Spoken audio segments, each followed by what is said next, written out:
Assalamualaikum warahmatullahi wabarakatuh.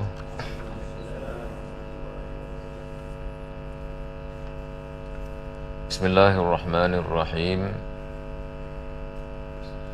Ulama usuluddin membahagikan hukum akal kepada 3 bahagian, yaitu wajib, mustahil, dan harus. Setiap daripada 3 bahagian itu terbahagi kepada 2, yaitu mengetahui sesuatu tanpa perlu kepada kajian, penelitian dan penghujahan, dinamakan ad-daruri, dan mengetahui sesuatu melalui kajian, penelitian dan penghujahan, yaitu an-nazari. Maknanya setiap satu daripada wajib, mustahil dan juga harus.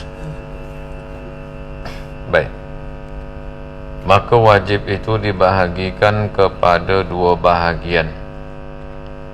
Jadi wajib itu terpecah kepada 2, yaitu yang pertama wajib menurut akal secara daruri, yaitu tanpa perlu kepada kajian dan penelitian. Maka akal kita mengatakan ianya adalah sesuatu yang tidak dapat ditolak oleh akal. Contoh, seperti sesuatu yang berfizikal atau berbentuk, maknanya sesuatu yang objek, berbentuk objek, ada fizikal dia, ada bentuk dia, pasti akan mengambil ruang menurut saiz fizikal tersebut. Itu dipanggil daruri, makna tak perlu pada kajian. Kalau secara spontan orang mengatakan kereta, jadi pasti kereta itu akan mengambil ruang sebesar tubuh dia, sebesar fizikal yang ada pada kereta tersebut. Maka secara spontan atau secara darurinya, maka akal pasti mengatakan ya, dia mengambil lapang, dia mengambil ruang. Itu dikatakan ad-daruri. Kemudian yang kedua, wajib menurut akal secara nazari. Yang ini perlu kepada kajian, perlu kepada penelitian. Contoh, seperti menetapkan sifat kesempurnaan, yakni al-kamalat bagi Allah Azza wa Jalla. Maknanya apabila kita mengatakan wajib Allah bersifat wujud, maka perlu kepada penelitian. Jadi penelitian itu dikatakan nazari.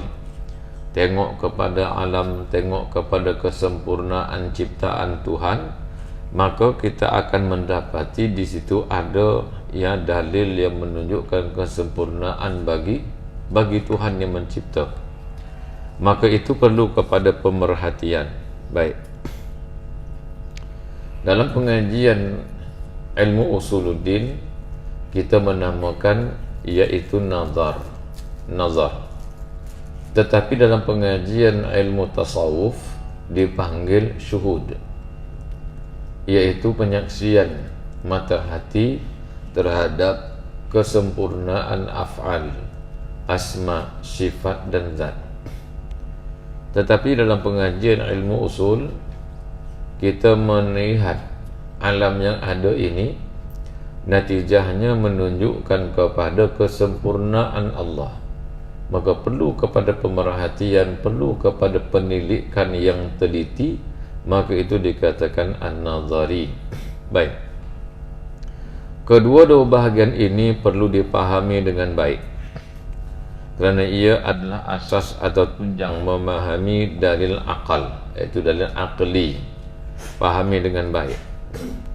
Jikalau memahami dalil secara mudah tanpa memerlukan penghujahan secara terperinci, dan ia dapat dipahami dengan mudah dan ringkas seperti contoh pertama di atas, maka dinamakan wajib menurut akal secara daruri. Dipanggil wajib akal daruri, yaitu mudah, spontan sahaja akal memutuskan.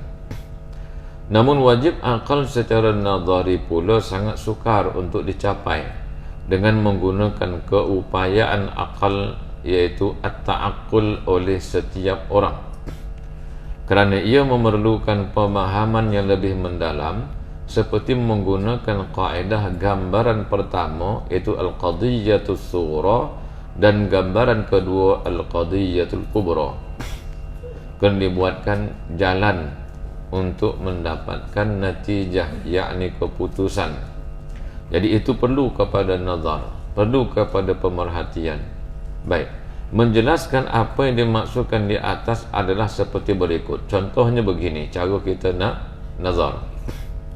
Manusia adalah makhluk hidup yang boleh berubah manusia. Kenyataan ini dinamakan gambaran pertama, iaitu manusia adalah makhluk hidup yang boleh berubah, atau manusia itu berubah-ubah, tuan-tuan, ya. Tengok diri sendiri dah berubah macam-macam, kan.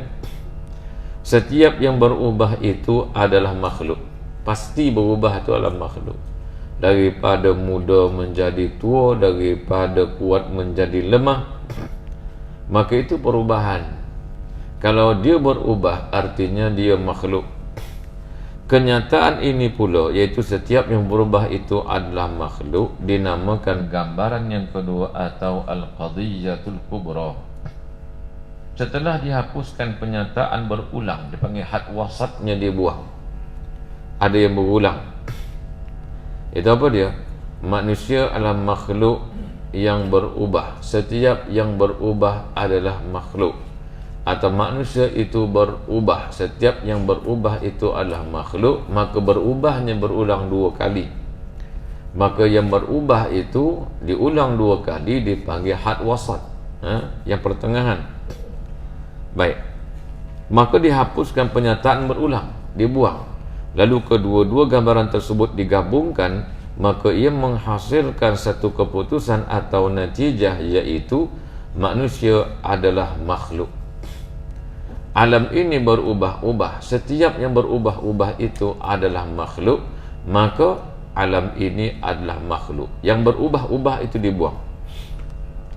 Kenyataan ini diringkaskan sebagaimana jalur satu di bawah ini. Ini contoh dia. Qadhiyah sughra, manusia itu berubah. Qadhiyah kubra, setiap yang berubah adalah makhluk, maka keputusannya manusia adalah makhluk. Jadi kalau manusia adalah makhluk, alam ini adalah makhluk, maka siapakah Al-Khaliq? Maka Al-Khaliq ini namanya tidak boleh menggunakan akal. Manusia takkan sampai akalnya untuk mengatakan Allah itu adalah Tuhan, melainkan Allah yang memperkenalkan dirinya kepada manusia. Maka Allah itu disebut di dalam hadis dan di dalam Al-Quran. Allah mengatakan Allah lah yang menjadikan langit dan bumi. Nabi mengatakan demikian juga, Allah lah Tuhan. Maka akal kita mengkaji pembuktiannya bagaimana.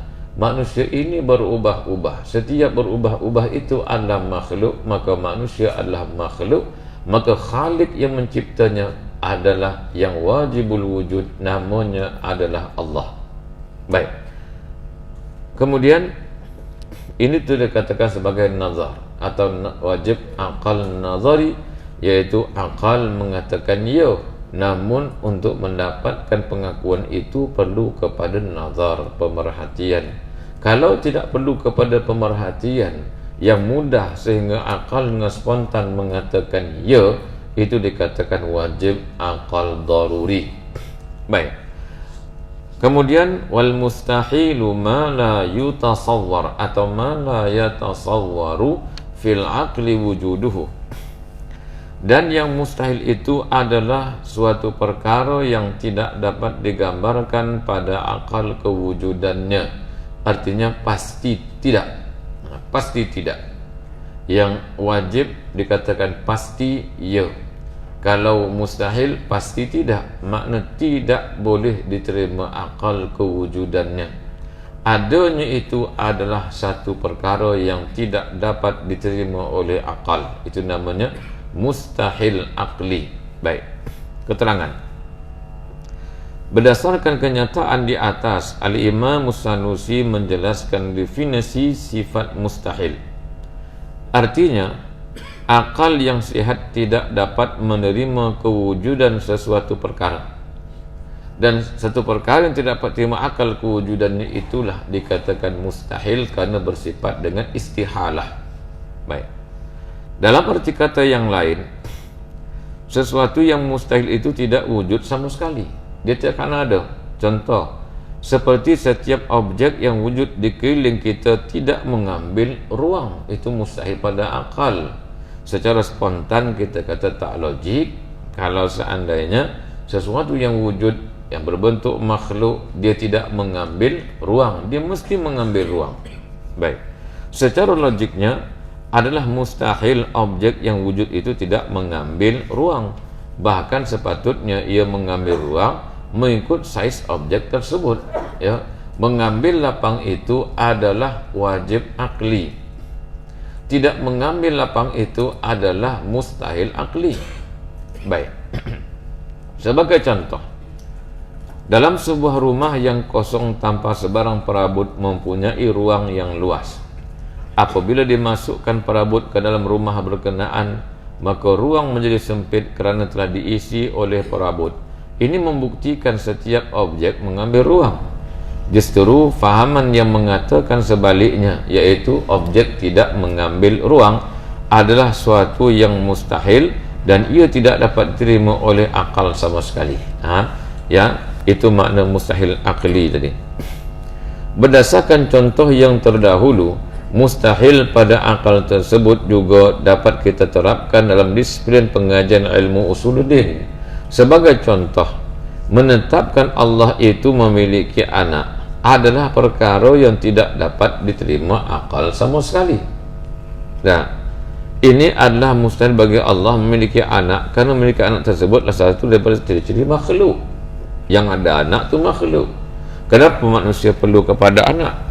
Manusia dia cerita bahawa logiknya makhluk memerlukan anak atas sebab-sebab yang tertentu, seperti menjaganya apabila tua, membantu ketika diperlukan, atau sebagai penyejuk mata. Allah Subhanahu wa ta'ala sama sekali tidak akan tua, tidak mengambil sebarang manfaat daripada yang lain, dan tidak perlukan penyejuk mata. Ini semua sifat makhluk. Kalau kita kata Allah ada anak, maka ternyata itu adalah perkara mustahil. Karena manusia dia semakin lama semakin tua, semakin lama semakin tua, semakin lama semakin tak larat. Dia perlu kepada seseorang yang membantunya. Maka Allah bukan terkait dengan masa, muda, remaja, tua, tak ada.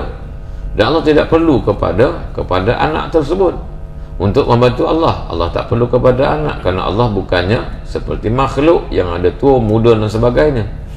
Kalau seandainya ada anak bagi Allah, itu artinya mustahil, tidak dapat diterima oleh akal kewujudan anak bagi Allah Ta'ala. Jika semua perkara ini disabitkan kepada Allah, maka ianya adalah mustahil, maknanya mustahil akli. Mustahil menurut akal ini terbahagi kepada dua bahagian. Yang pertama, mustahil menurut akal secara daruri, seperti sesuatu yang berfizikal atau berbentuk itu diam dan bergerak dalam masa yang sama. Maknanya, sesuatu itu diam dan gerak pada saat yang sama, itu mustahil. Dia mesti salah satu, sama ada bergerak pada ketika itu atau dia diam. Contoh, kita katakan meja ini, dia diam, tidak bergerak. Itu adalah harus. Nah, harus dia diam atau harus dia bergerak. Tapi setelah dia memilih diam, artinya mustahil dia bergerak. Pasti dia diam pada satu saat. Mungkin saat yang kedua pula dia bergerak. Demikian manusia. Contoh, kita kata manusia ini ada masa dia diam, ada masa dia bergerak, tetapi gerak dan diam itu tidak berlaku serentak. Maka jikalau berlaku serentak, dipanggil mustahil akli daruri. Seperti hidup dan mati pun begitu juga. Dalam masa yang sama dia hidup, pada masa itu juga dia adalah mati. Itu mana boleh? Dia mesti salah satu, sama ada mati ataupun hidup. Kalau dia mati, maka pada saat itu dikata mustahil dia hidup. Kalau dia hidup, mustahil dia mati pada saat yang sama. pasti salah satu daripada hidup atau mati, bergerak atau diam. Yang ini perlu kepada kajian, tak perlu secara spontan orang mengatakan mustahil terjadi dua perkara yang saling berlawanan pada saat yang sama. Baik. Yang kedua, ni tauhid ni dia perlu kepada berfikir sikit kita, perlu kepada penelitian. Tu kata letih, letih mengaji sifat 20, macam itulah. Kerana dia perlu kepada mikir. Kita lagi malas nak mikir, kalau boleh tak payah fikir pun, kan? Tetapi itulah ilmu Islam memang begitu, kena teliti, kena perhati. Baik. Yang kedua, mustahil menurut akal secara nazari, seperti ada sekutu bagi Allah. Baik, penjelasannya begini. Berdasarkan pembahagian mustahil secara akal di atas, maka dapat kita fahami bahawa terdapat perkara mustahil yang tidak memerlukan kepada penaklukan secara mendalam, yakni pertimbangan dan penilaian menggunakan akal atau logik. Tak perlu kita nak kaji-kaji, spontan dia. Hal ini dinamakan mustahil menurut akal secara daruri. Setiap sesuatu yang berfizikal atau berbentuk, ada kadang bergerak, ada kalanya tidak bergerak. Kedua-duanya mustahil berlaku secara serentak dalam satu masa. Sebagai contoh, kipas angin bergerak pada satu masa dan berhenti pada masa yang lain, atau berhenti pada satu masa dan bergerak pada masa yang lain. Justru adalah mustahil jikalau kipas angin tersebut bergerak dan berhenti secara serentak pada satu masa yang sama. Mana ada? Dia mesti salah satu sahaja. Baik. Kemudian harus dia memilih salah satu. Mustahil terjadi kedua-duanya pada saat yang sama. Baik.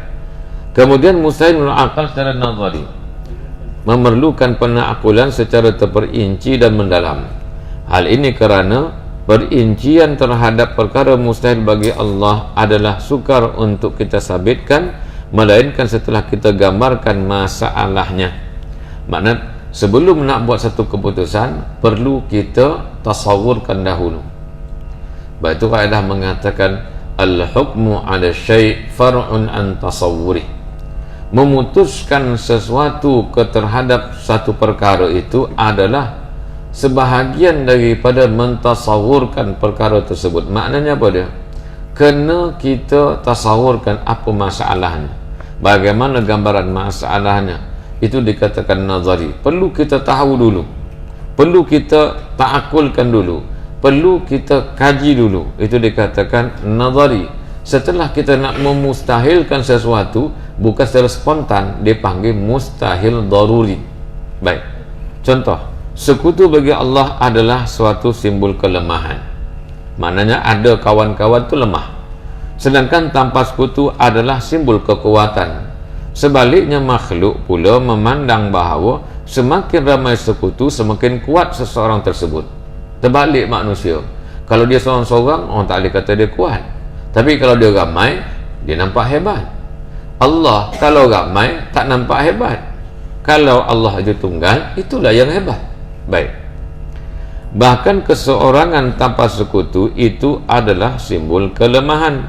Hal ini bagi nisbah bagi manusia. Hal ini akan dibincangkan secara terperinci dalam sifat wahdaniyat, itu tentang menafikan kuantiti yang 5 kumuman khamsah atau kuantiti yang 6 kumuman sittah nanti. Maknanya dalam sifat wahdaniyat nanti akan dibincangkan secara lebih terperinci kenapa kita mengatakan Allah itu mesti tunggal. Akan dibincangkan nanti. Tetapi di sini untuk kita nak mengatakan mustahil Allah itu ada sekutu, itu perlu kepada penelitian. Maka penelitian inilah dikatakan nazar. Kemudian kalau seandainya pasti tidak, maka kita kata itu mustahil nazari, iaitu mustahil yang dinisbahkan kepada nazar, bukan mustahil yang sekadar kita dengar spontan buat keputusan. Tidak, dia perlu kepada pemikiran, perlu kepada menggunakan kaedah akal. Baik, memang dikatakan Allah menyebutkan Allahu la ilaha illa huwal hayyul qayyum, dan Allah mengatakan dia asakun huwallahu ahad. Tetapi untuk kita mendapatkan Allah itu asa, bagaimana akal kita pula berfungsi, untuk membenarkan firman Allah Ta'ala ini, maka inilah fungsi pemikiran, fungsi akal yang sejahtera. Dan cara untuk mendapatkan itu, ulama telah menggariskan kaedah dan panduannya. Maka akhirnya bila digandingkan, diperoleh dalilnya, maka semakin kuat dia, karena akal kita juga mengatakan demikian. Apatah lagi, dan ada juga dalil, ada dalil yang menyebutkan Allah itu esa, tidak ada sekutu bagi dirinya. Baik. Kemudian yang seterusnya, muka 40, wal jaizu ma yasihu fil aqli wujuduhu wa adamuhu. Wal jaizu, sesuatu yang harus itu barang yang sah pada akal oleh wujudnya dan ketidakwujudannya. Itu dikatakan jaiz. Boleh dua-dua, boleh ada, boleh tak ada keterangan. Harus menurut definisi Imam As-Sanusi adalah sesuatu yang dapat diterima akal wujudnya dan tiadanya. Wujudnya boleh diterima akal, tak wujudnya juga logik juga. Contoh, sebagai contoh, apabila tiba musim hujan, maka keberangkalian berlakunya banjir adalah harus. Atau apabila tiba musim kemarau, maka keberangkalian berlaku jatuhan air adalah harus. Dua-dua harus berlaku. Ini kenapa kita bincang yang ini? Kerana kita nak bawa kepada pengajian sifat 20. Apakah makna wajib? Apakah makna mustahil? Apakah makna harus? Sebagaimana kita tidak boleh menerima adanya sesuatu itu bergerak dan diam pada satu masa, demikian tidak boleh kita terima Allah itu bersifat lemah. Demikian kita mengatakan bahawa manusia ini dia mesti berubah, dia bergerak dan satu masa atau tidak bergerak pada masa yang lain. Demikian kita nak terapkan dalam masalah sifat harus bagi Allah dalam menjadikan manusia atau tidak menjadikan manusia. Allah boleh menjadikan manusia ini sebagai manusia yang cerdik. Allah boleh menjadikan sebaliknya, kan harus bagi Allah Subhanahu wa taala untuk menjadikan atau tidak menjadikan. Baik. Maka asasnya adalah memahami apakah itu yang dikatakan wajib, apakah yang dikatakan mustahil, apakah yang dikatakan harus. Kesimpulannya adalah wajib itu jawapannya pasti ya. Kalau mustahil itu jawapannya pasti tidak. Kalau harus itu jawapannya adalah boleh jadi ya, boleh jadi tidak. Baik. Hal ini kerana hujan, banjir dan kemarau adalah perkara yang diterima akal berlakunya, yakni wujudnya atau sebaliknya. Harus ini terbahagi kepada dua bahagian. Yang pertama, harus menurut akal secara daruri, seperti contoh di atas. Harus menurut akal secara nazari, seperti Allah menyeksa orang yang taat sekalipun dia maksum daripada dosa seperti para anbiya, yakni nabi-nabi. Harus atau tidak Allah Ta'ala memasukkan orang yang saleh ke dalam neraka, memasukkan orang yang tidak saleh ke dalam surga. Boleh atau tidak? Boleh. Dah. Boleh atau tidak Allah masukkan kita ke neraka? Sekalipun kita banyak buat sembahyang sunat banyak, ziwirid banyak, zikir banyak, boleh atau tidak Allah masukkan ke dalam neraka? Boleh. Dah. Dan begitu juga orang yang tidak saleh, orang yang jahat, kaki maksiat, Allah masukkan ke dalam surga. Boleh atau tidak? Boleh. Kenapa kita kata boleh? Kerana kesemuanya itu adalah hak mutlak Allah Subhanahu wa taala. Adakah akan terjadi seperti itu? Tidak. Kenapa? Kan ditinjau pada sudut dalil daripada Al-Quran yang mengatakan Allah akan mengganjarkan orang yang saleh dan Allah akan masukkan syurga ke dalam neraka orang yang kaki maksiat. Dan Allah tidak pernah memungkiri apa jua yang dijanjikan oleh Allah Ta'ala. Tetapi secara aklinya bagaimana? Allah boleh menjadikan sebaliknya, kerana sebaliknya itu adalah hak mutlak Allah Ta'ala. Baik. Harus bercontoh kedua di atas adalah satu perkara yang sukar untuk disabitkan dan ditaakulkan. Hal ini tidak berlaku kerana nas-nas syarak menyatakan secara jelas setiap orang yang taat akan masuk ke dalam surga, sebaliknya mereka ingkar dan kufur kepada Allah akan dimasukkan ke dalam neraka. Maknanya secara akli kita memikir harus atau tidak? Ya harus, kerana hak mutlak Allah. La yus'alu amma yaf'al wahum yus'alun. Maknanya tidak akan ditanya apakah yang dilakukan oleh Allah Ta'ala, tetapi yang akan ditanya adalah apakah yang engkau lakukan, apakah yang mereka lakukan. Maknanya yang akan dihisab, yang akan ditimbang segala amal, dipersoalkan segala perbuatannya adalah makhluk. Allah takkan ditanya. Oleh kerana itu Allah berhak melakukan apa sahaja. Adakah Allah berlaku zalim kepada kita? Tidak berlaku zalim kepada kita. Kerana itu adalah sebahagian daripada iradah Allah Ta'ala. Contoh bagaimana? Fir'aun yang kafir, Allah boleh menjadikan dia sebagai seorang Muslim. Dan juga orang yang Muslim, Allah boleh menjadikan seorang yang kafir. Jadi, kalau begitu bagaimana Abu Lahab? Sepanjang hidupnya dia menyangkakan dia betul, tiba-tiba dibakar dan neraka selama-lamanya. Zalimkah Allah menjadikan Abu Lahab demikian?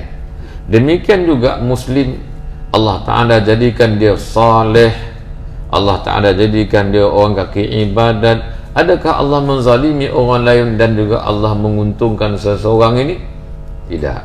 Kenapa? Karena dua-duanya adalah milik Allah Ta'ala. Contohnya bagaimana yang lain?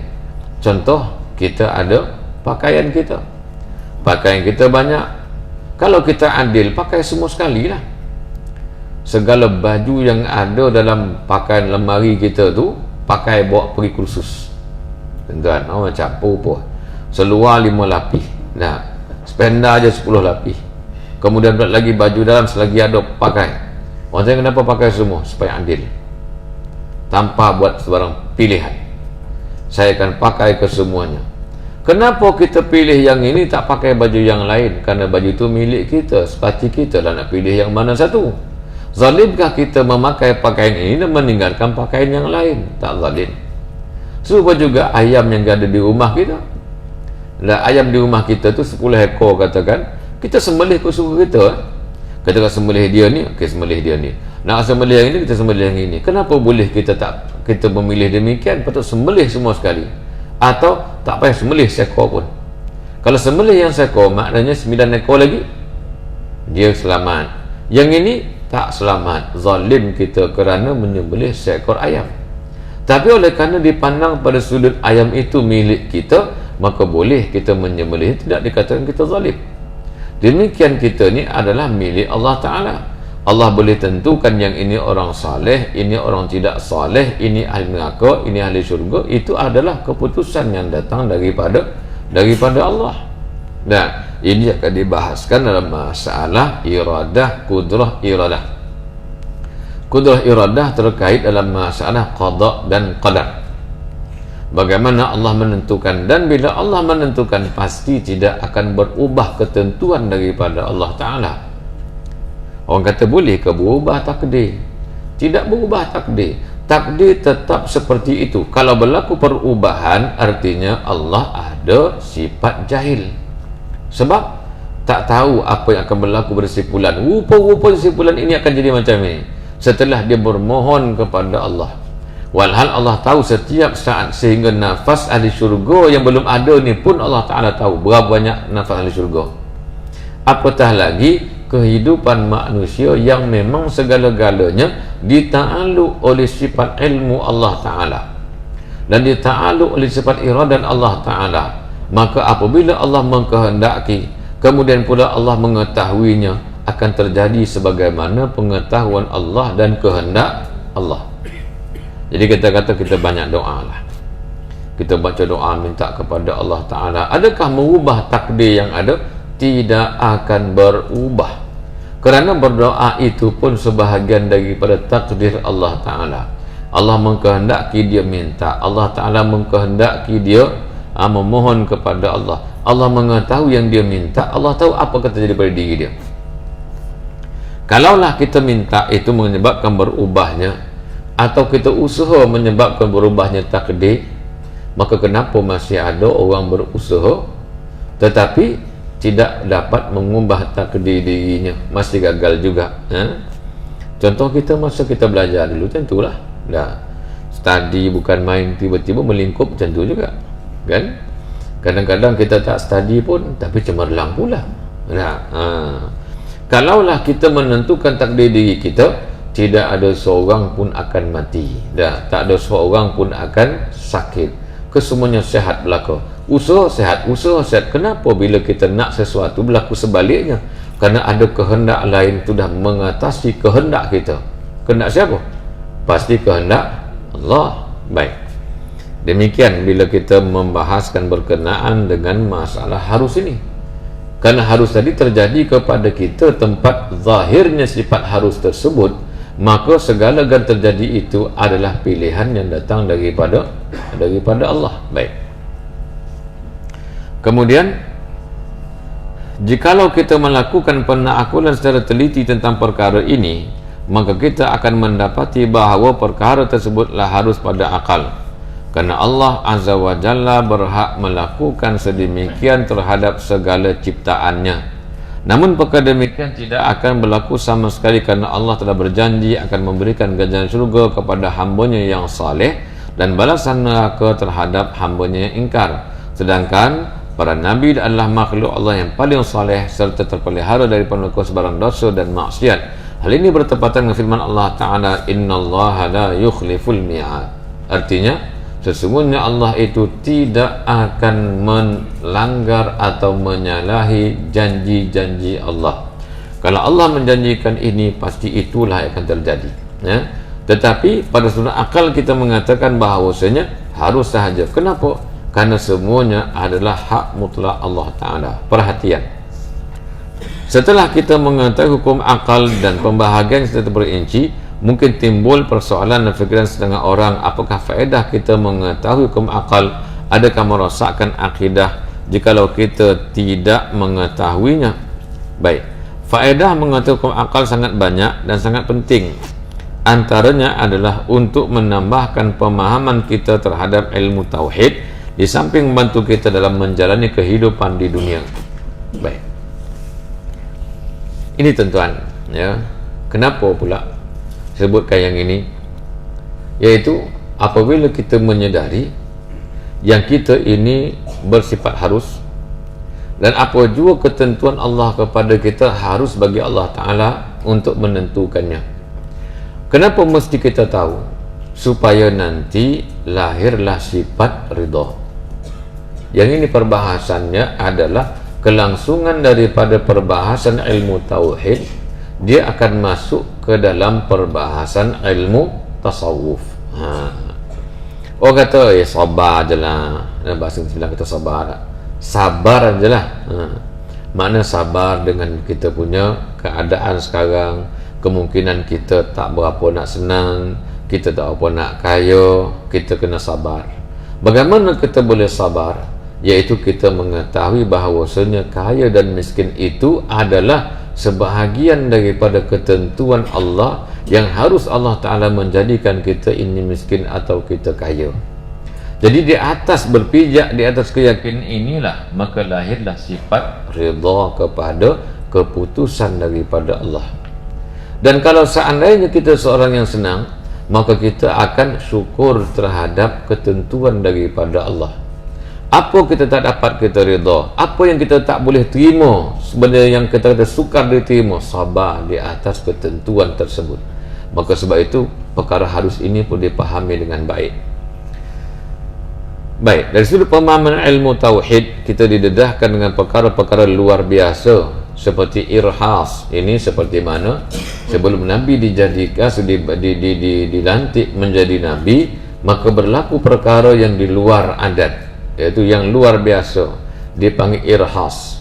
Setelah menjadi Nabi dipanggil mukjizat. Kalau perkara tersebut pelik dan ajaib yang adatnya berlawanan, maka dipanggil karamah bagi para wali, atau ma'unah, pertolongan bagi orang yang saleh, atau sihir bagi orang yang jahat, dan istidraj pun sama juga, dan ihanah, iaitu perkara yang menghinakan. Terjadi perkara yang menghinakan kepada seseorang, itu dipanggil ihanah, seperti Musailamah Al-Kazzab, ya. Dia kata Nabi pernah meludah di satu pergi, dan pergi tak kering sampai bila-bila. Tiba-tiba Musailamah pergi ludah pergi, kering terus, kemarau, tak pernah berair lepas daripada itu. Itu dipanggil ihanah.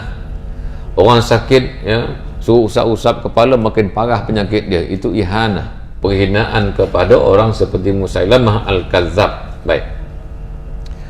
Semua perkara ini secara amnya tidak diterima oleh akal seseorang yang tidak beriman, bahkan menjadi punca kesesatan dan kekufuran seseorang yang sudah beriman, ya. Dia jadi punca kesesatan, punca kekufuran seseorang yang beriman. Sebab kenapa dia? Dia tidak mengetahui tentang perkara yang harus ini.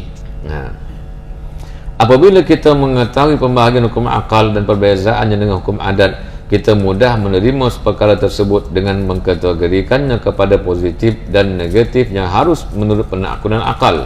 Hal ini adalah kerana Allah Subhanahu wa taala Maha berkuasa ke atas segala makhluknya. Jadi ini ilmu tauhid. Dari segi tasawufnya bagaimana? Yaitu daripada memahami ilmu tauhid, kita makhluk yang harus sahaja Allah menjadikan, maka hendaklah kita bersifat dengan sabar. Kalau kita banyak beribadah, perlukah kita menunjuk-nunjuk, sedangkan itu sebahagian daripada iradah Allah Ta'ala. Sebahagian daripada perkara harus Allah menjadikan dia ini alim, dia ini jahil, dia ini saleh, dia ini tak saleh. Kalau kita saleh, perlukah kita riak? Perlukah kita takabur? Tak perlu, kerana kita bukan menentukan diri kita, melainkan Allah telah menetapkannya. Maka bertitik tolak daripada tauhid tadilah membawa kepada kita orang yang tawadha, tidak riak dan sebagainya. Boleh faham tuan-tuan? Ya? Tapi nak faham ilmu tauhid dahulu. Sebab itu tak semudah kita mengatakan sabar, kena wara', kena kita ni khudu', kena merendahkan diri, kena rasa rindu kepada Allah Ta'ala ilmu tasawuf. Akan tetapi tidak mengetahui ilmu tauhid secara terperinci menyebabkan apa itu susah nak diterima. Sabar sebab apa? Kenapa mesti sabar? Sabar sebab kita kata kita ini adalah tempat Allah menyatakan sifat harusnya. Pembuktian sifat harus itu dibuktikan dengan kehidupan kita. Bagaimana Allah menentukan itu kehendak Allah. Tapi perkara mustahil tak terjadi. Contohnya apa dia? Allah tidak mungkir janji. Allah pasti akan menunaikan segala janji Allah Ta'ala. Baik. Kemudian tuan, ya, seseorang yang tidak memahami hakikat hukum akal serta perbezaan dengan hukum adat boleh menjerumuskan dirinya kepada hukum murtad atau fasik. Ya. Kalau tak faham hukum adat, tak faham hukum akal, bagaimana? Secara umumnya, perkara-perkara yang berkait dengan irhas, mukjizat, karamah dan ma'unah adalah perkara yang mustahil pada adat sahaja. Itu pada adat mustahil, namun harus pada akal. Seperti mana dipanggilnya bulan, seperti mana pokok kurma mati Allah Ta'ala panggil, seperti mana bercakapnya bewak dhab. Baik. Kalau pada adat, bewak dhab tak akan bercakap bahasa Arab. Tak. Kurma mati tak akan bangkit datang kepada Nabi.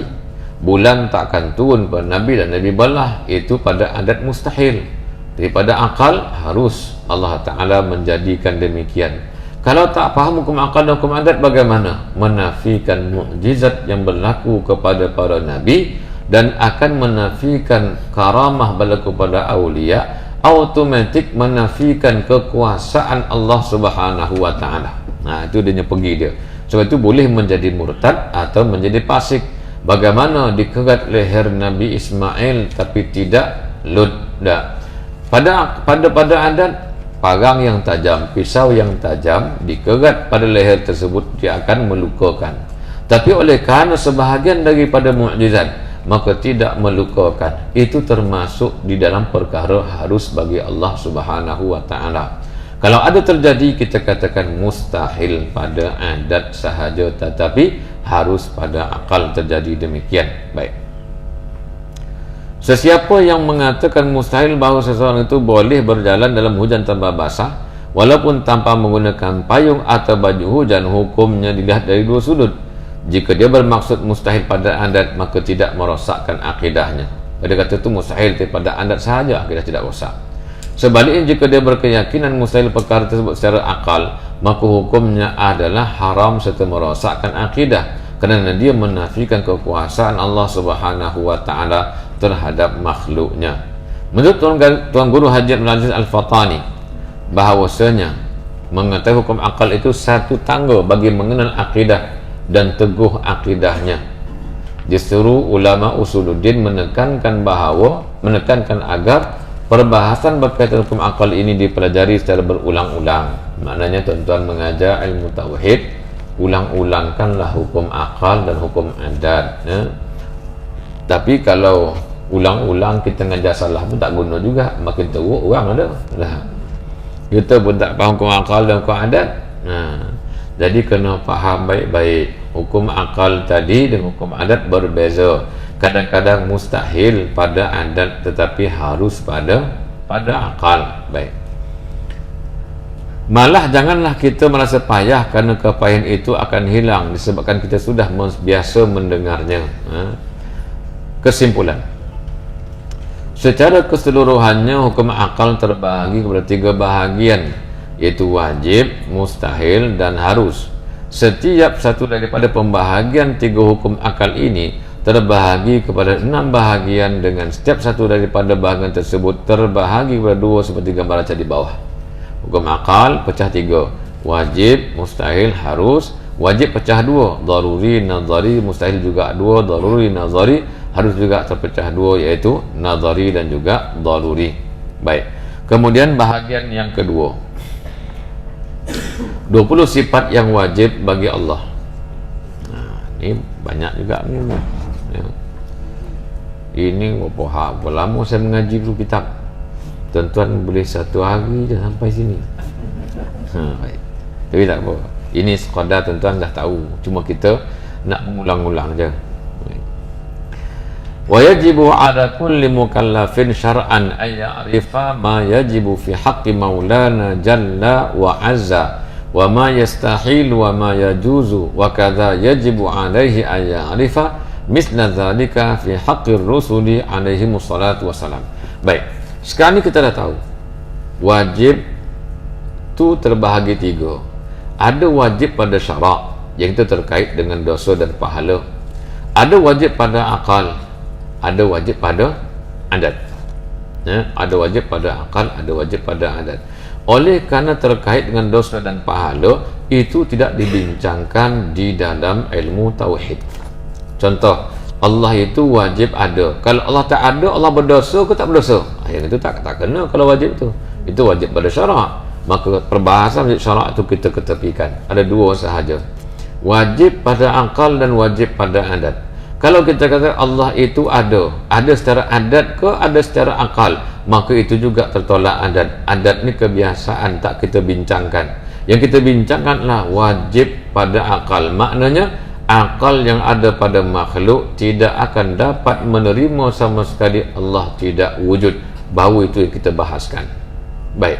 Maka oleh kerana itu, setelah kita mengetahui contoh wajib, contoh mustahil, contoh harus, maka nak kita realisasikan di dalam pengajian sifat 20.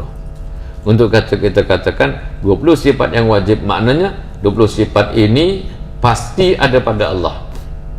Adakah Allah itu cuma 20 sifat? Tidak.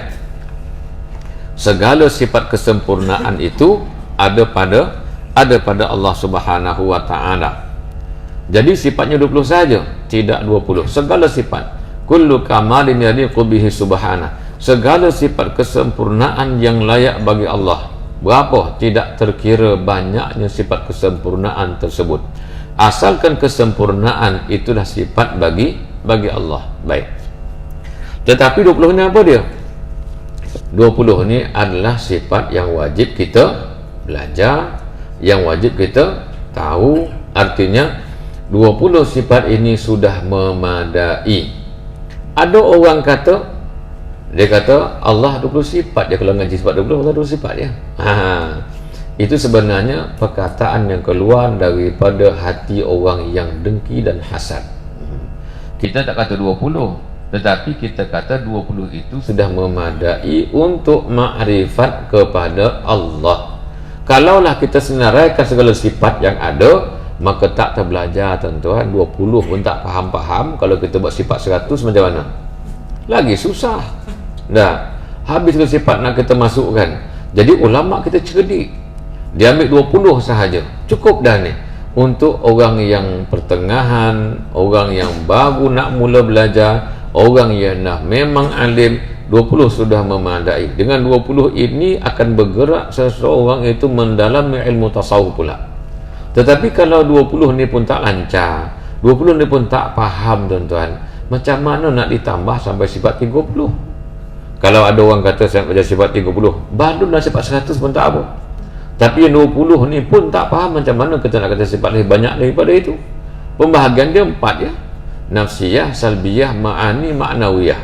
Segala benda dunia ni pun 4 ini sahaja. Ada bersifat nafsiyah, ada bersifat salbiyah, ada bersifat ma'ani, sifat ma'nawiyah. Baik. Jadi Allah Ta'ala 20 sifat ini bukan kita kata sekadar 20 sifat, tapi maksudnya adalah 20 sifat ini sudah memadai untuk kita ma'rifat kepada Allah. Itu sahaja. Baik. Kenapa sifat wujud yang kita bahaskan dulu? Ulama kita cerdik. Diletakkan pertama sifat wujud yang kita bahaskan. Kalau kita nak bahaskan pertama sifat kudrat pun terpulang. Dah. Kan sifat Allah itu bukannya dahulu, bukannya kemudian, tapi kena sebut 20 serentak, macam mana? Sekali nak bahaskan wujud, kidam, baqa' tak perlu. Sebut sekali terkena semua. Macam mana? Tak boleh tuan-tuan. Ya? Kalau orang gila pun kata mustahil. Nah, kalau macam tu, dia mesti sebut satu-satu. Makna tertib pada lafaz, bukan pada hakikat. Letakkan wujud dahulu, itu susunan daripada para alim ulama kita. Mengaji ni dulu. Macam juga susunan mengaji taharah. Mula-mula dia suruh kita mengaji berkenaan dengan air dulu, diperkenalkan dengan air, setelah itu diperkenalkan dengan najis, diperkenalkan dengan wuduk, diperkenalkan dengan apa lagi, sampai akhirnya kepada sembahyang. Baik, satu persatu itu susunan daripada alim ulama kita, kan cantiklah jadi dia.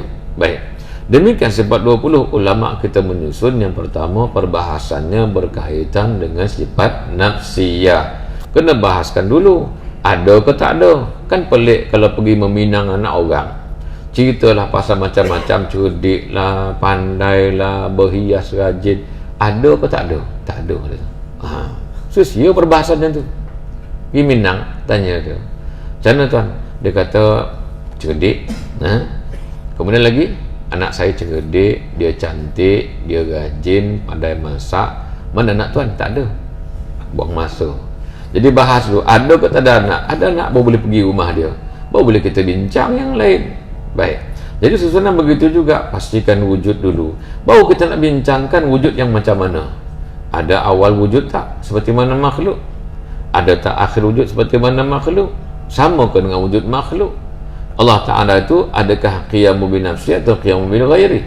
Allah itu adakah dia esa tunggal atau tidak tunggal? Allah itu berkuasa atau tidak? Kemudian dibahas, dibincang-bincang, barulah nampak akhirnya kesempurnaan Allah Subhanahu wa Ta'ala. Baru dikatakan orang yang memahami itulah dikatakan orang yang ma'rifah dia kepada Allah.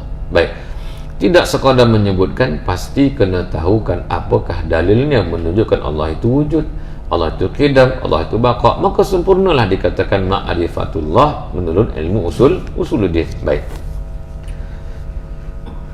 katanya wajibu, dan wajib ala kulli mukallafin, ke atas setiap orang yang mukallaf, syar'an, iaitu pada sudut syarak, ayya'rifa, oleh bahawa sesungguhnya ia mengetahui akan ma barang yajibu, yang wajib, fi haqqi maulana, pada diri zat Allah ma jalla wa azza, wa ma yastahilu, dan apakah yang mustahil, wa ma yajuzu, dan apakah yang harus, wa kadza, dan seperti ini. Makna seperti mana kita tahu wajib, mustahil, harus bagi Allah Ta'ala, kita juga yajibu alaihi, wajib ke atasnya, ke atas mukallaf itu, ayya arifah, akan bahawa sesungguhnya mengetahui oleh si mukallaf itu, misla zalika, sama seperti demikian itu, wajib, mustahil, harus, fi haqqir rusul, pada diri segala rasul alaihi wassalatu wassalam.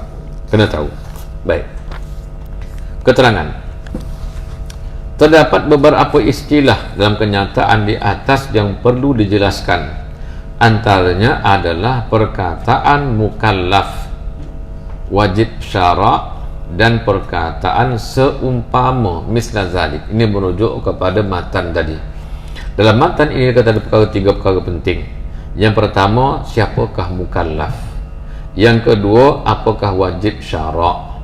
Dan yang ketiga, apakah makna misla zalika, iaitu seperti demikian itu. Baik. Perkataan mukallaf merujuk kepada individu yang baligh, berakal, sejahtera panca indera dan sampai dakwah kepadanya. Itu dikatakan mukallaf. Dalam fiqh kan kalau dikatakan mukallaf, orang yang berakal dan baligh. Baik. Tapi dalam ilmu usuluddin ini diperincikan lagi. Dia ada 4. Yang pertama baligh, iaitu sudah sampai umur. Yang kedua berakal, mana bila baligh tidak termasuk kanak-kanak, yang belum baligh.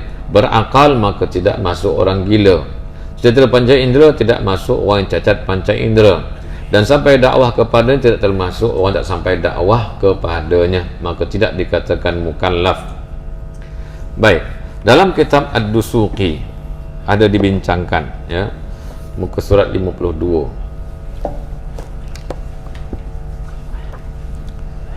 Ya, kitab Hasyiah Ad-Dusuqi ini adalah kitab yang sangat bagus. Kalau orang tak suka, suka hati dia lah, ya. Dia kata, buat apa kita Hasyiah Ad-Dusuqi ni, ya. Jadi kita pula jangan ikut orang kata tak bagus, pedulikan.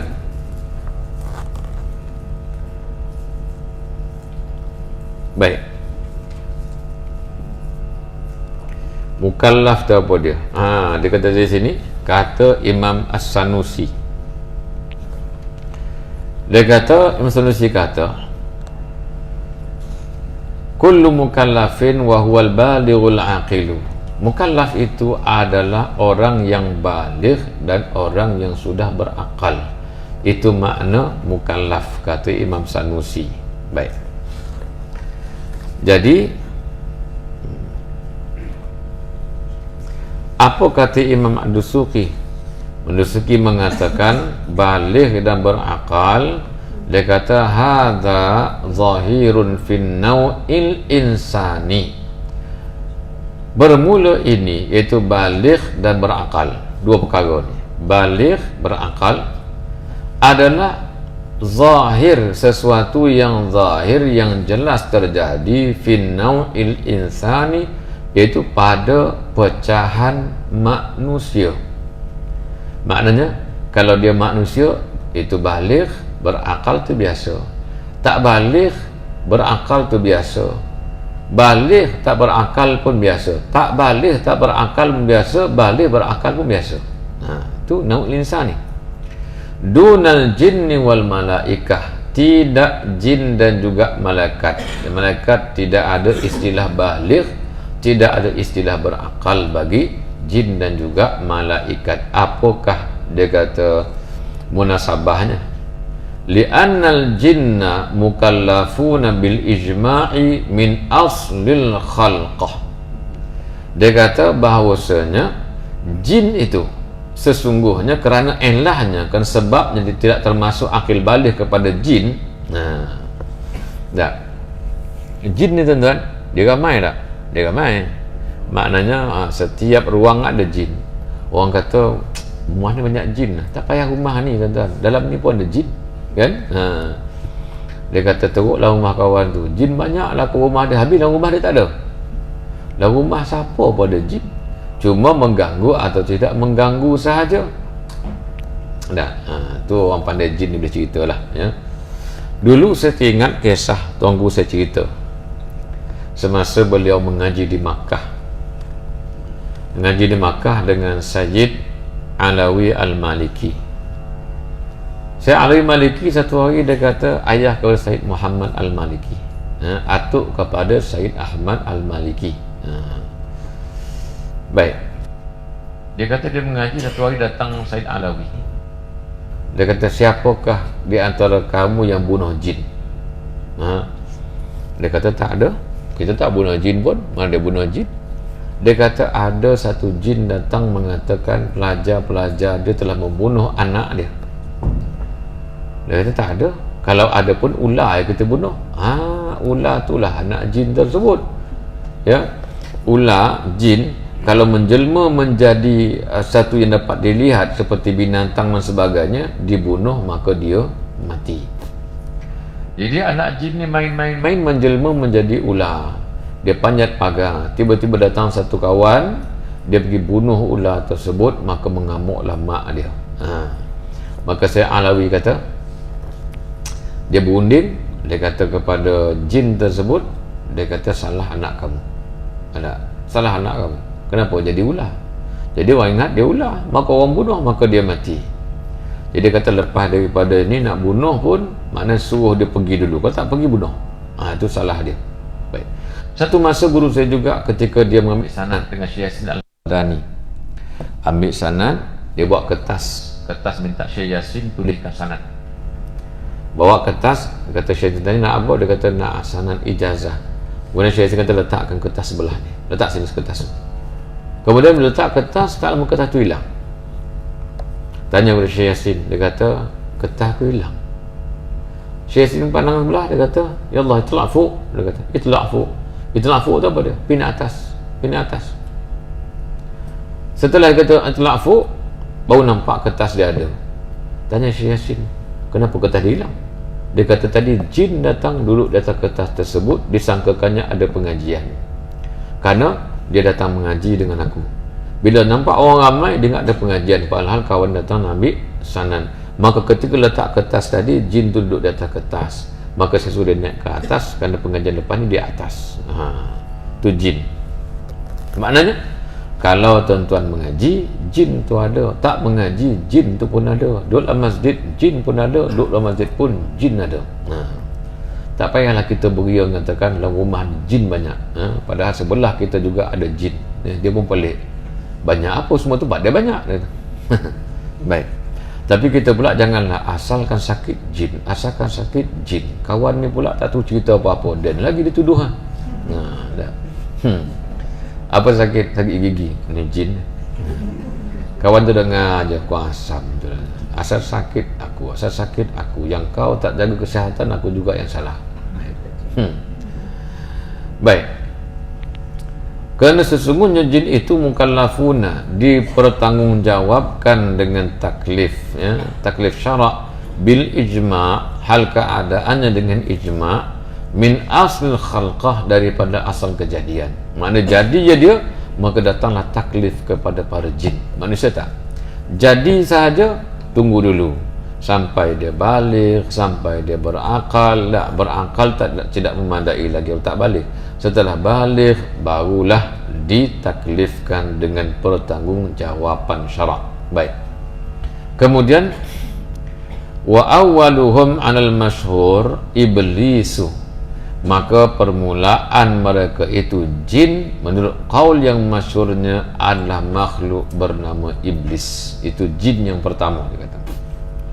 Wa huwa mukallafun bisima'i kalamillahi ta'ala wa man ba'dahu, dan ia yakni iblis itu ditaklifkan dengan mendengar kalam Allah Ta'ala dan orang yang selepas daripada iblis tersebut. Maknanya keturunan dia itu ditaklifkan untuk beriman kepada Allah.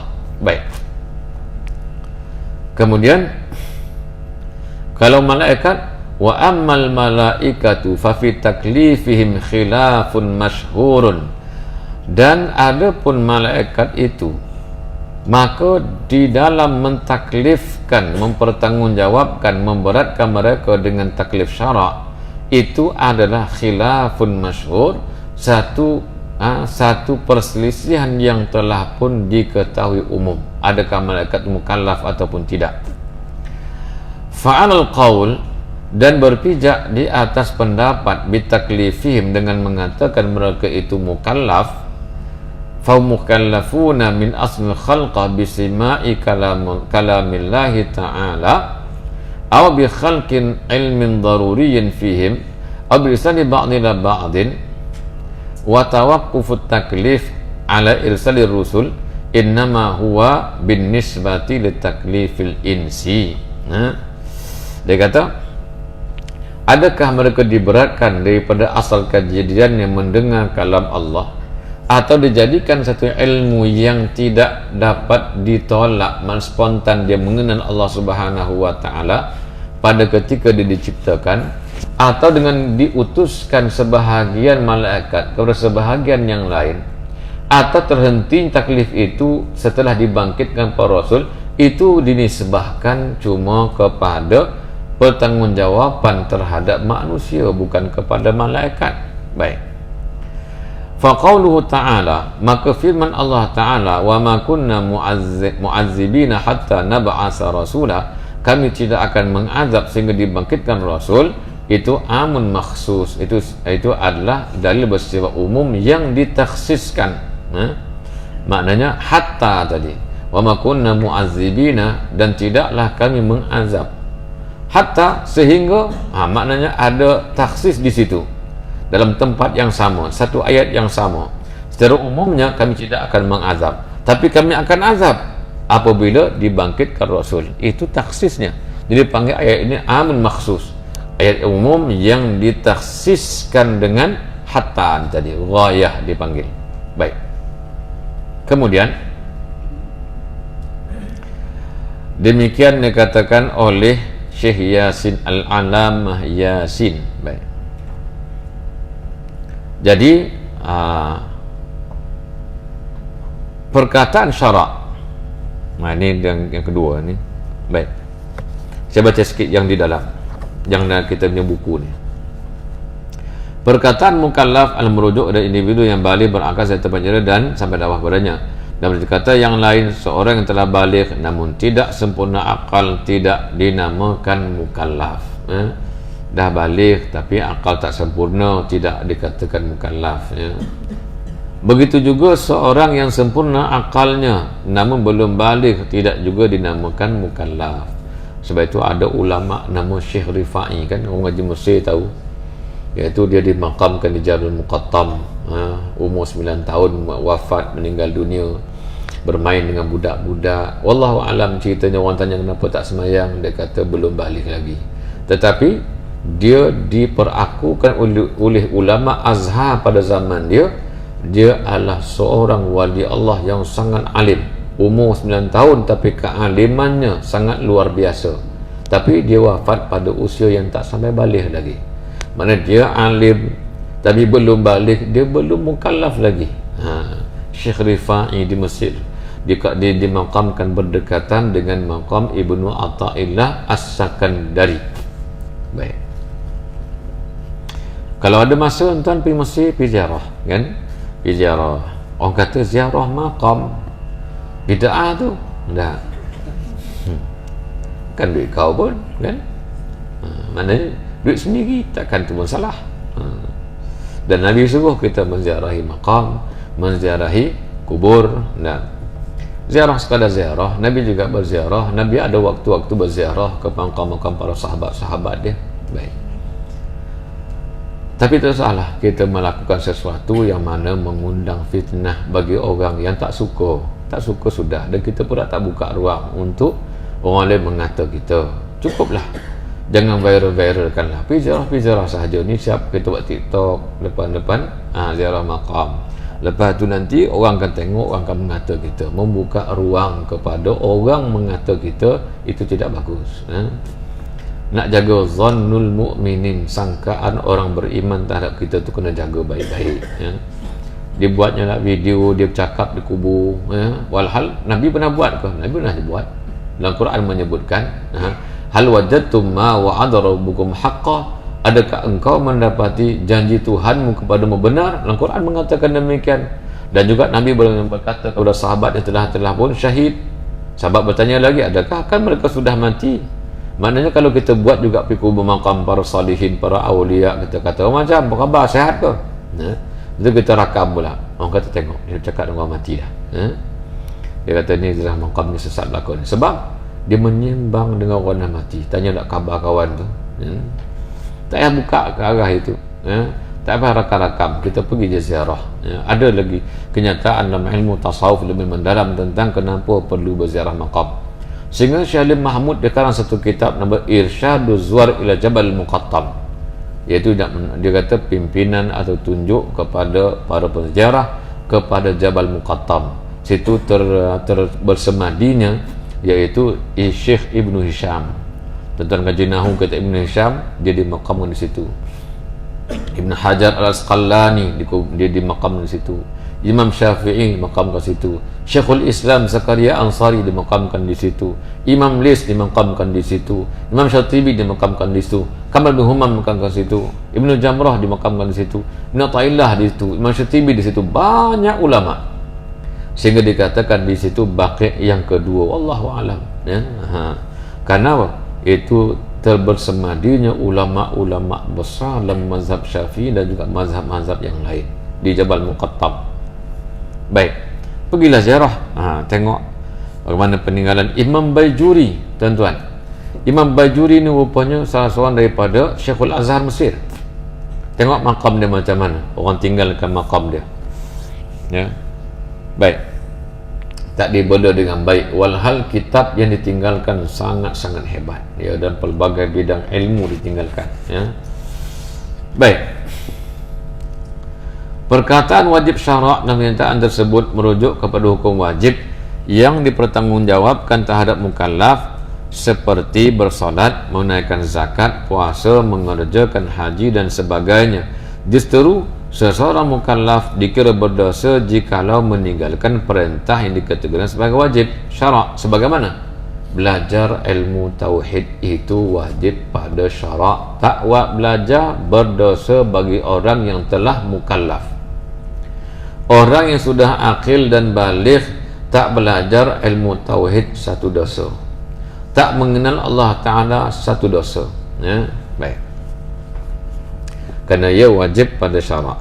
Perkataan seumpama misla zalik dalam kenyataan tersebut bermaksud sebagaimana wajib secara syarak ke atas setiap mukallaf mengenali Allah Subhanahu wa Ta'ala, maka wajib juga ke atas mereka untuk mengenali sifat-sifat Rasul yang diutuskan oleh Allah Azza wa Jalla.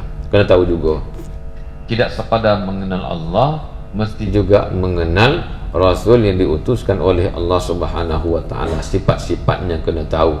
Apakah ciri-ciri yang kita sebutkan ini adalah seorang Rasul. Baik, kemudian kesimpulan. Seorang yang mukallaf diwajibkan untuk mengenal Allah dan Rasulnya. Kewajiban ini tidak disebut secara wajib secara syarak. Kewajiban ini disebut wajib secara syarak. Maknanya kita mesti wajib mengenal Allah dan mengenal Rasul yang diutuskan oleh Allah. Mengenal makna mengenal sifat dia. Jadi kewajiban ini iaitu wajib secara syarak. Mana kalau tak kenal macam mana? Tak mengenal Allah dan tak mengenal sifat Rasul, berdosa. Baik. Seseorang yang tidak mengenal Allah dan Rasul, maka hukumnya adalah berdosa. Maksud mengenal Allah Subhanahu wa Ta'ala adalah mengetahui sifat-sifat Allah. Sama ada yang wajib seperti segala sifat nafsiyah, salbiyah, ma'ani dan ma'nawiyah. Manakala sifat yang mustahil itu adalah segala sifat yang pasti tidak ada pada zat Allah Subhanahu wa Ta'ala, seperti segala lawan bagi segala sifat nafsiyah, salbiyah, ma'ani dan ma'nawiyah. Lawannya itu dikatakan sifat mustahil. Baik. Sedangkan sifat yang harus bagi Allah itu adalah satu perbuatan yang harus sahaja bagi Allah melakukannya atau tidak melakukannya, seperti menciptakan dunia ini atau tidak menciptakannya, itu adalah harus. Baik. Tuan-tuan kalau baca kitab namanya Usul Tahqiq, yang itu kena berhati-hati, ya, kena berhati-hati. Karena harus pada dia bukannya satu, banyak harus dia. Itu sebenarnya harus menurut Imam Ibnu Arabi. Ibnu Arabi. Dan kenyataan ini diperjelaskan oleh Syekh Daud Al-Fatani dalam kitabnya Ad-Durrus Samin. Durrus Samin. Kitab tu saya mengaji dulu tuan-tuan. Habis kitab dia kulit saya mengaji Durrus Samin ni. Maknanya kena teliti betul-betul. Sebab itu kitab usul tahqiq bukan boleh dibaca sembarangan. Dalam itu dibahaskan tentang maratibus sab'i atau martabat 7. Sebagaimana kitab Syarus Salikin karangan Syekh Samad Al-Falanbani turut membahaskan tentang martabat 7. Jadi orang yang tak faham tentang martabat 7, maka dia akan menunjuk menjari kepada orang yang mengetahuinya sebagai orang yang fasik. Sebagian mengatakan orang yang kafir dan sebagainya lah, ya. Dan kita pula jangan buka ruang kepada orang mengata kita dengan tuduhan yang sedemikian, kerana kita tahu Nabi pernah berkata, iaitu la yarmi rajulan bil fusuqi wala bil kufri illa irtaddat alaihi illam yakun sahibuhu kadzalik. Iaitu jangan seseorang itu melemparkan tuduhan kepada saudaranya fasik ataupun kafir, kerana tuduhan itu akan kembali kepada dirinya seandainya yang dituduh itu tidak fasik dan tidak kafir. Maka kita ni jangan buka ruang untuk orang kata kita fasik atau kafir, sebab dia khawatir bukannya kita, dia menuduh tu yang akan jadi fasik, akan jadi kafir. Baik. Dan dia tak tahu perkara tersebut dan dia tak pengaji perkara tersebut, dah. Jadi dia akan menghukum ikut sembrono dia dah, ikut kepada ilmu dia. Tuan-tuan pernah tengok Jepunnya lauk. Orang kata lauk Jepun ni tak masin. Nah, tak masin langsung lauk Jepun. Tuan-tuan panggil lah orang yang memang lidah dia tu lidah Melayu tulen, tak masin tak boleh, jadikan dia juri kepada pertandingan masakan Jepun. Apa jadi? Semua fail. Dia kata tak reti masak, garam pun tak terasa. Lepas tu ambil pula orang yang lidah dia memang makan makanan India daripada kecil sampai ke tua, makanan panas bukan main. Kita ambil dia untuk menjadi hakim masakan orang Kelantan. Dia jadi hakim, dia rasa, ya Allah, tak rasa langsung lada. Benda manis contohlah. Atau masakan orang Terengganu, kata apa masak macam ni. Cuba ambil pula lidah orang yang tu jadi hakim yang ini pun tak sama juga. Demikian orang yang bukan dalam bidang dia, dia ambil menghakimi bidang yang lain, dia akan jadi macam tu. Dia akan kata, oh sesat dah ni, ni dah sesat dah, tak boleh pakai dah ni dah ustaz ni dah fasik dah ni, ya, dan sebagainya lah, ya. Baik, kerana bukan dalam dia punya bidang dan arena dia, bukan dia punya ruang lingkup dia, itu adalah kepandaian dan kepakaran orang lain. Baik, dan kita tak bincangkan tentang masalah martabat 7 di sini, tak ada, ya. Kita membincangkan tentang usuluddin, ilmu tauhid. Baik. Bab yang pertama, muka surat 49. Saya ingat satu sifat ni selesai kot, si wujud ni. Banyak pula tu. Baik. Sifat nafsiyah, kalau kita terjemahkan cara lama-lama dulu, ya. Saya tengok saya mengaji si kitab untuk Tubuh tu ni, dia kata sifat nafsiyah, sifat yang bangsa kedirian, yang menunjukkan kepada diri sesuatu, itu dia panggil sifat nafsiyah. Sifatnya yang pertama adalah sifat wujud. Apa kata Imam Sanusi? Famimma yajibu li maulana azza wa jalla 20 sifatan wa hiyal wujudu. Maka mimma, min dipanggil min li tab'id, membawa makna sebahagian.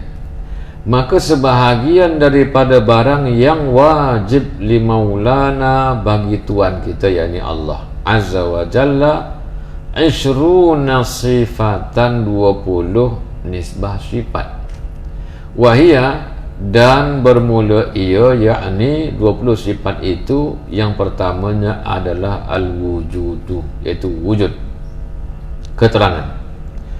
Berdasarkan kenyataan Al-Imam As-Sanusi di atas, maka kita boleh fokuskan perbincangan terhadap beberapa perkara, yaitu yang pertama, bilangan sifat Allah Ta'ala, itu yang pertama sekali. Yang kedua, definisi sifat, apakah makna sifat. Kita kata sifat apa dia. Yang ketiga, perbahasan sifat wujud. Nah, baik. Ulama usuluddin berbeza pandangan berkaitan dengan bilangan sifat Allah Subhanahu wa taala yang wajib dipelajari dan diketahui. Ya. Maknanya berbeza pandangan tentang bilangan berapa. Tetapi 13 ke, 20 ke, 20 lebih ke, sepakat ulama mengatakan kesemuanya ada pada Allah. Kenapa? Karena sifat itu tidak terhitung banyaknya. Tetapi berapakah yang wajib kita ketahui? Yang ini khilaf ulama. Baik. Sebahagian daripada mereka, yakni ulama usuluddin, menyebutkan bilangan yang wajib dipelajari dan diketahui adalah 13 sifat sahaja. Tak banyak, tuan-tuan. Bukan sifat 20. Orang kata sifat 20 ni ulama reka-reka je 20 sifat. Tak, ulama tak semua kata 20 yang wajib dipelajari. Ada sebahagian mengatakan 13 sifat sahaja, bukannya 20. Hal ini kerana mereka tidak memasukkan sifat maknawiyah sebagai sifat yang wajib dipelajari dan diketahui oleh mukallaf. Maka pandangan ini adalah pandangan yang rajih. Itu pandangan yang kuat tentang masalah bilangan 13 ke 20. Maka dia kata pandangan yang kuatnya adalah 13 sahaja, bukan sifat 20. Habis itu kita mengisi dulu sifat ni. Ulama kita dia ada nanti dibahaskan di sini, dimasukkan dulu sifat tersebut, maka jadilah 20 sifat. Tapi yang mesti kita belajar, cukup kita ketahui cuma 13 sifat sahaja. Itu adalah pandangan yang kuatnya. Baik. Namun begitu, pandangan yang mu'tamad dan diguna pakai di dalam pengajian akidah adalah sebanyak 20 sifat, sebagaimana yang disebutkan dalam kitab Aqidatun Najin. Hal ini adalah kerana mereka memasukkan sifat maknawiyah sebagai sifat yang wajib dipelajari dan diketahui. Cuba tengok. Ulama kita kata dipelajari dan diketahui, bukan bermakna Allah cuma ada 20 sifat. Ya, itu kita kena tahu tu. Jadi orang kata dia yang mengatakan sifat Allah Ta'ala itu 20 sahaja, itu fitnah. Itu adalah tohmahan daripada orang yang tadi itu, iaitu berlidahkan makan pedas daripada kecil sampai ke tua, kemudian dia nak menjadi pengadil kepada orang yang makan makanan yang manis. Dia bukan ahlinya. Jaga je lah dia punya akidah dia sendiri, ya. Sebab tu kata ulama-ulama kita, ulama tua, dia kata apa? Asyik mengkapirkan orang, tapi kapir diri sendiri tak nampak. Mana asyik mengatakan orang salah, salah diri sendiri tak pernah nampak. Maka orang tak habis-habis seperti kisah ayam jantan dengan kambing. Anjing dengan kambing. Ya, orang cerita anjing dengan kambing. Dia kata apa?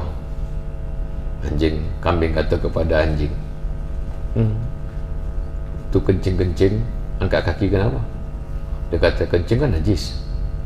Tapi dia tak tahu, bukan dia kencing dia, badan dia najis. Dia kata angkat kaki konon buang air anjing. Dia kata najis, walhal kaki dia tu najis. Mughalazah pula tu. Dia kata balik kepada anjing. Dia kata, anjing, kau tahu tak, kau angkat kaki ke, tak angkat kaki ke, bukan sekadar anjing kau najis, badan kau tu najis. Kata anjing pula, kau kata kau orang janggut macam lebay, tapi nampak kemaluan, nampak. Asyik kata kau orang tak nampak diri sendiri. Allahu a'lam, ya. Saya tak ingat cerita. Kadang-kadang betul kata tuan guru kita kan, orang tua dia banyak tamsilan, banyak dia contoh-contoh dia. Dia kata orang gila. Orang gila tu macam mana? Dia nampak tai kan, nampak ada tai kucing. Dia tengok tai kucing ni, dia pun ambil colek, dia rasa soh tai kucing, masih baik tak terpijak. Yang dia dah rasa lagi teruk pada pijak. Tok Guru dia punya kisah-kisah tu, kadang-kadang bila kita dengar kisah Tok Guru ni, kelakar pun ada.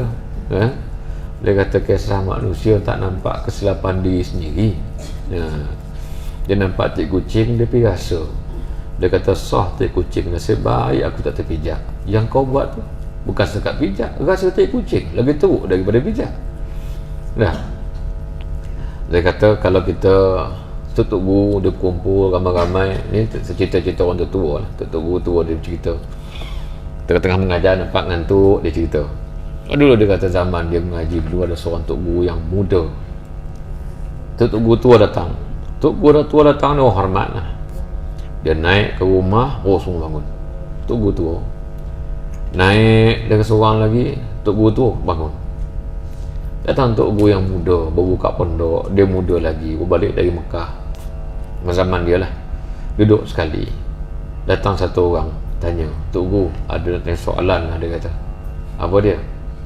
Dia kata, kalau katakan saya baca Quran, saya nak zikir macam Qul huwallahu ahad, saya bisa baca. Dia kata, saya nak zikir, boleh tak? Dia kata, boleh tak saya nak zikir baca Qul huwallahu masa saya uzur, boleh tak? Tok Guru tua tak jawab. Tok Guru muda ni jawab siap. Dia kata semua diam, biar aku yang jawab.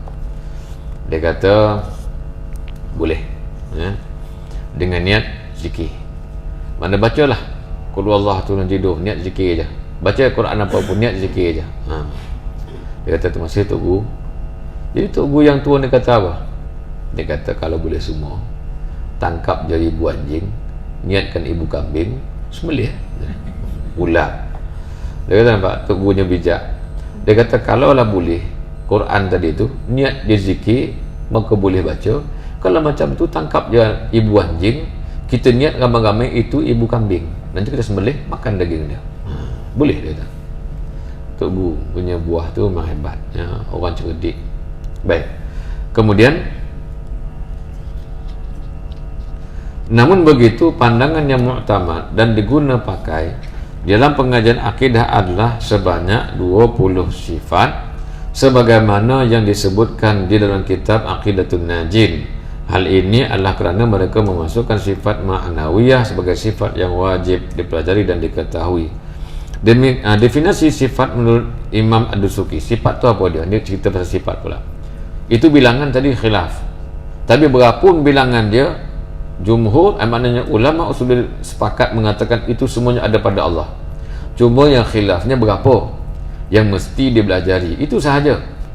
Ada kata 13, ada kata 12, ada kata 20, ada kata 24. Itu tidak menjadi masalah, karena sifat yang disebutkan tadi 12 ke 13 ke 20 24 semuanya ada pada Allah Azza wa Jalla. Begitu. Karena sifat Allah bukannya 20. Sifat Allah itu adalah tidak terhingga, asalkan kamal sempurna itu sifat Allah Ta'ala. Cuma kita nak belajar ni berapa, yang itu ulama dia membataskan. Baik. Definisi sifat 20, sifat menurut Imam Ad-Dusuki adalah sesuatu yang lain daripada zat. Karena yang ada pada zat Allah Ta'ala itu adalah zatnya dan sifatnya. Maka lain daripada zat pasti sifat dia, tak ada benda yang lain. Dua tu sahaja. Yang katakan bahawa zat yang wajibul wujud itu, yang ada pada zat yang wajibul wujud adalah sifat. Kalau selain daripada zat berarti itulah sifat. Baik, boleh faham tuan-tuan, ya? Sedangkan Imam At-Tusi mendefinisikan bahawa sifat ialah sesuatu yang tidak terpisah antara sifat dan pemilik sifat. Dia kata adalah sifat itu adalah sesuatu yang tidak terpisah di antara sifat dan pemilik sifat. Manakala Imam Al-Baijuri menambah definisi sifat, iaitu ia merujuk kepada sesuatu yang ada pada pemilik sifat, yakni mausuf. Maknanya sesuatu yang ada pada zat, itu dikatakan sifat. Karena Allah itu adalah zat dan sifat. Dia ada zat dan ada sifatnya. Kalau kita katakan sesuatu yang menumpang sifat, itu dipanggil zat.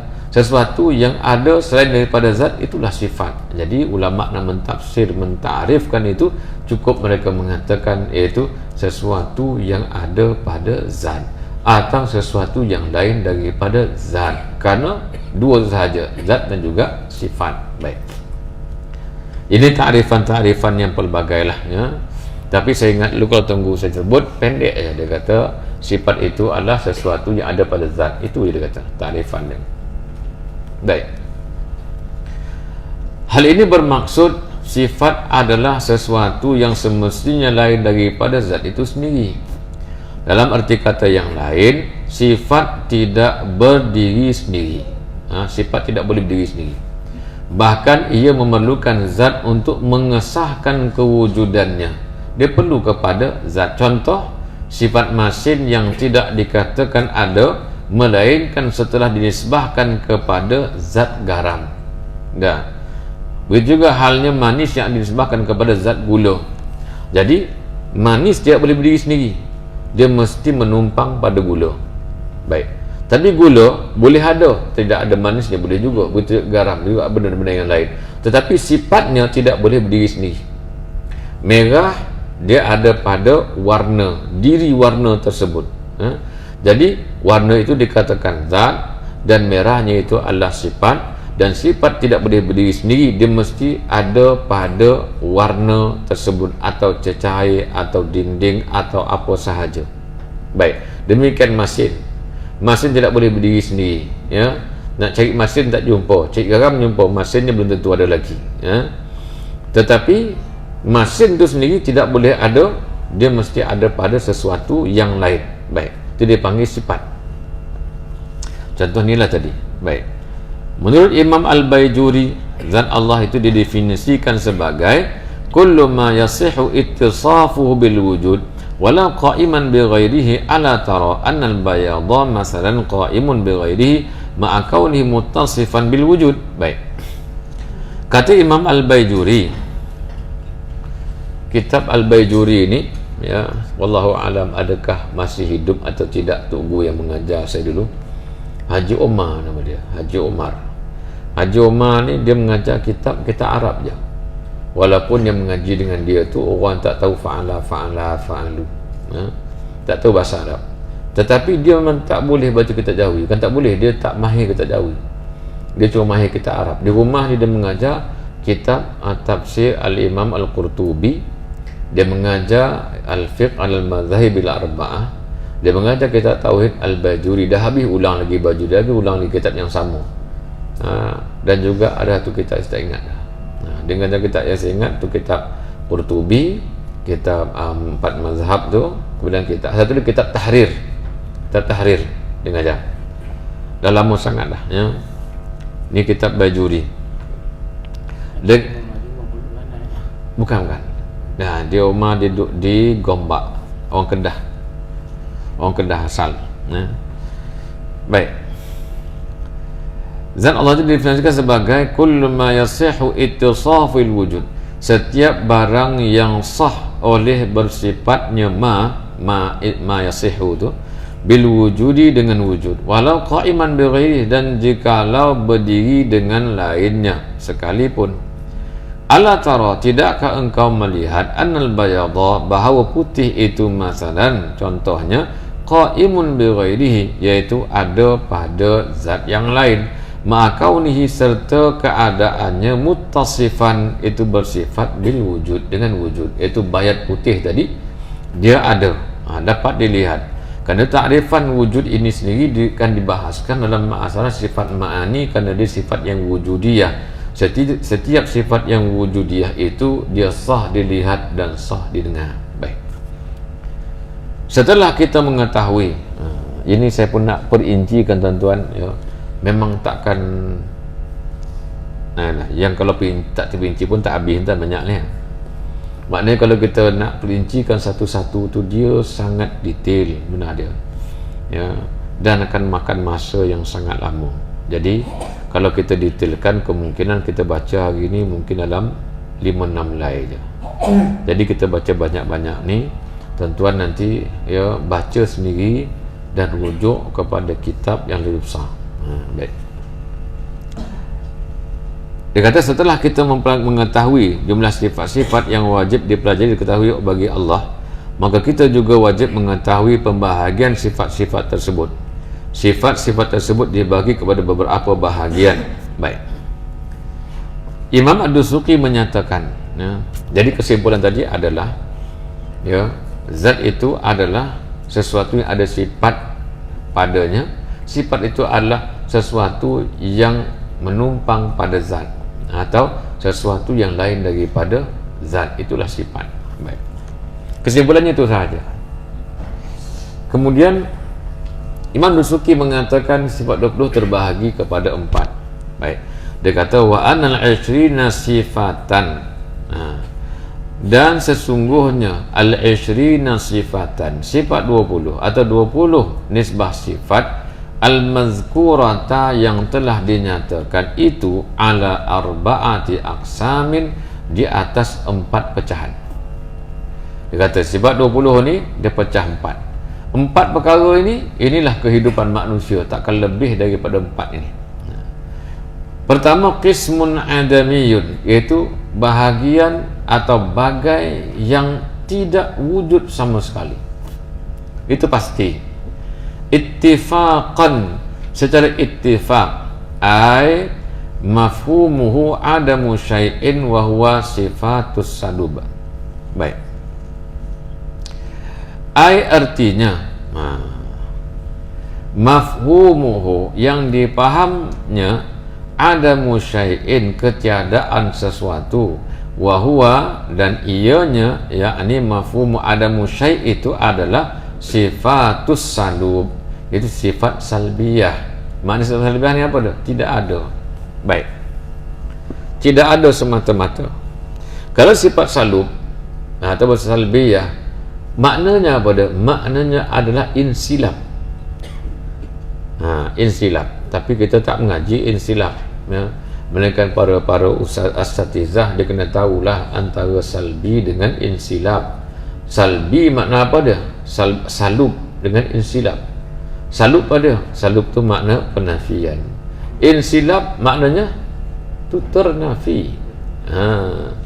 Kalau kita kata salub penafian, insilab ternafi, sebutannya salub maknanya insilab. Apa dia? Dia menafikan, tetapi artinya ternafi dengan sendiri, karena tak dinafikan pun tak ada benda tu. Seperti contoh dia apa dia? Iaitu berpermulaan bagi Allah. Itu kita nafikan baru tak ada ke, atau memang ternafi sendiri? Dia ternafi sendiri, tapi kita kena nafikan untuk akidah kita. Tapi hakikatnya dia insilab, iaitu dia memang tak ada sama sekali bagi Allah itu permulaan. Sebut salub makna insilab. Insilab tu makna benak mutawa'ah. Seperti kita kata apa contoh dia? Infisakh dengan fasakh. Fasakh pisah dah. Kemudian infisakh itu terpasah, terpisah. Baik. Jadi pisah dengan terpisah sama ke tak sama? Mana sama? Pisah lain, terpisah tu lain. Tanpa dia berkehendakkan, tiba-tiba dia terpisah. Bagi infisakh. Insilab begitu juga, ternafi dengan sendirinya segala sifat yang tidak layak bagi Allah. Bagi pihak kita kena nafikan, tapi benda itu walau tak dinafikan sekalipun ternafi dengan sendirinya. Contoh kita kata Allah itu bersifat dengan hudus, iaitu baharu. Jadi adakah dia tidak hudus? Dia bersifat dengan qidam. Seandainya kita menafikan, atau memang hudus itu ternafi bagi Allah Ta'ala, ternafi dengan sendirinya. Ketika belum adanya makhluk, siapakah yang menafikan sifat yang tidak layak bagi Allah? Tidak siapa nafikan, kerana ternafi dengan sendirinya. Baik. Jadi itu satu. Itu juga dia kata dalam kehidupan manusia ini ada sesuatu yang memang tak ada. Carilah, takkan jumpa. Contoh apa dia? Katakan, dia minta maaf, katakan, ya, seperti orang tak ada anak. Contoh tak ada anak. Tidak ada anak sejak bila? Tiba-tiba dia meninggal. Dia tak ada anak sampai dia meninggal dunia. Tidak ada anak itu, kata sebahagian bersalbi dia. Dan kehidupan ni begitu, iaitu memang tak ada langsung. Dia panggil adami, tak ada langsung. Benda tak ada. Benda tak ada, dia panggil adami. Dalam pengajian sebab 20, dia panggil salbi, benda tak ada. Baik. Dalam kehidupan manusia ada juga benda yang tidak ada. Dia miskin, sampai dia meninggal dia miskin, dia tak kaya.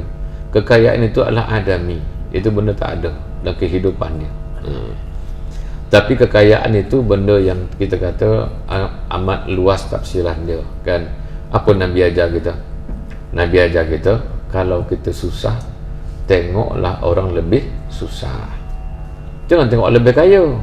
Dia usah tengok orang lebih kaya, mesti dia akan bezakan, seronoknya kehidupan orang kaya. Dah, dia tak ada kereta, dia pergi sewa kapal terbang, kan? Kita tak ada kereta, kat kapal terbang, nak sewa motor pun tak ada. Nah, tapi Nabi ajar kita macam mana? Tengoklah kepada orang yang lebih susah daripada kita. Kita tak makan satu hari, dah, dia tak makan 2 hari, lagi parah. Begitu juga sakit. Kita kata saya ni muda, sakit macam-macam, tapi tengoklah orang lebih sakit daripada kita. Kita tengok, wah, dia lagi teruk, kita berjalan lagi, boleh pergi jogging walaupun macam-macam penyakit ada, yang dia terbaring atas katil. Maknanya kenapa Nabi kata demikian? Dia kata supaya jangan engkau memperkecilkan nikmat Allah kepada engkau. Engkau susah satu segi, tak susah segi yang lain. Engkau miskin pada harta, kaya pada jiwa. Miskin pada harta, kaya dengan anak-anak. Dah, miskin dengan harta, kaya dengan ilmu.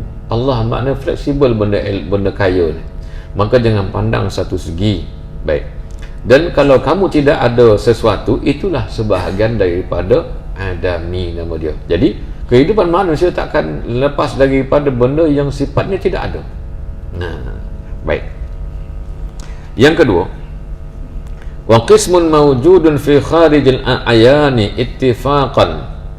Dan yang kedua adalah mawjud, iaitu ada, fi kharijil a'yan, iaitu pada alam nyata, ittifaqan syarat ittifaq, bihaitsu dengan sekira-kira yumkinu ru'yatuhu, memungkinkan melihatnya, lau uzinal hijabu anna, seandainya dihilangkan akan hijab daripada kita, wa huwa sifatul ma'ani, ianya adalah sifat ma'ani. Yang kedua, sesuatu yang sifatnya ada.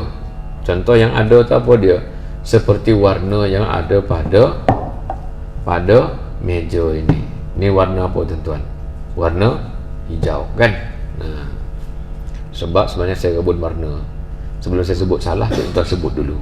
Jadi tuan sebut dah hijau, betul tak? Nah, hijau. Baik. Apa lagi benda yang ada depan mata kita? Meja.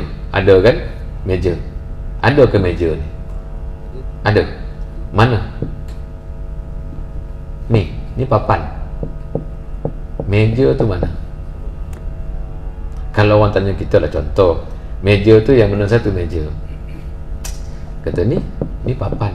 Kalau kata ini meja, kita buka meja ni, kita buka paku dia, kita letak, kumpulkan setempat papan-papan tadi. Orang kata ni ke meja?